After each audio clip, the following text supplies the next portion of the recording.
Good morning, South Lakes High School Ecosystem Evaluators. That's a mouthful. I want to thank you. Thank you for taking on this project. I want to thank your teachers and the school that allowed you to do this. I'm going to be giving you a background today on the golf course situation, some other development in Reston that I believe is important for you to understand. Talk about the impact of what you're doing can actually have on our community, because we're going to use your data and I hope influence some decision makers with it. So you may be making some history here in Reston. So let me ask a couple quick questions. How many of you, raise your hands, how many of you have heard of Rescue Reston before? Okay, a few. How many of you, keep your hands up, how many of you know what Rescue Reston is or is all about? Okay, yeah, we've got a few. I know we've got some families of kids of the 13th Fairway in here. I don't know if any of those guys have come into 9th grade yet, but the situation that's brought, one more question. How many people have actually stepped foot, for whatever reason, on Reston National Golf Course? All right, great, keep your hands up. Okay, let's see, well, no, okay, put your hands down. Do you live around the golf course? Okay. How many people have ever played golf on the golf course? All right, great. And any cross-country, how many people have jogged or run or walked on the golf course? Yeah.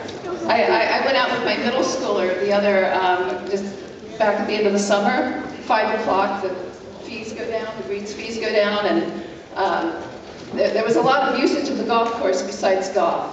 By the way, golf is a great sport to learn. Even if you just take a few lessons from the Nike Golf Center, as you go on in your careers, to be able to have the confidence to participate in a charity tournament, or it's just a few lessons and you have that confidence to go for a best ball tournament.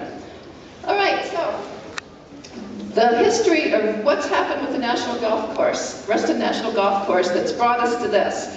The history's not that long. Last summer, a news story broke in our local Reston Patch. And how many people know what Reston Patch is? Okay, good, great, yeah, great source of local information online. So Karen Goff, the editor, broke the story that the owners of Reston National Golf Course had inquired to the Fairfax County Department of Planning and Zoning to confirm that they had the right to build residential on the golf course. The Planning and Zoning Department came back and said, no, you don't. It is zoned as permanent open space. If you want to develop it, you'll have to go through the long, drawn-out, very expensive process to try to change the comprehensive plan, the zoning, and they might win or they might not. Well, the majority owner of the golf course is a multi-billion-dollar insurance company who, they dropped a little bit of money into this golf course, and it really means nothing to them, but there's developers and land use attorneys that are dying to make tons of money off of it. So they didn't like that answer, that it was zoned as permanent open space, so they decided to challenge it by appealing to the County Board of Zoning Appeals. They set a date for October 5th, and said, we're going to try to get this independent body to say that the Planning and Zoning Department is wrong.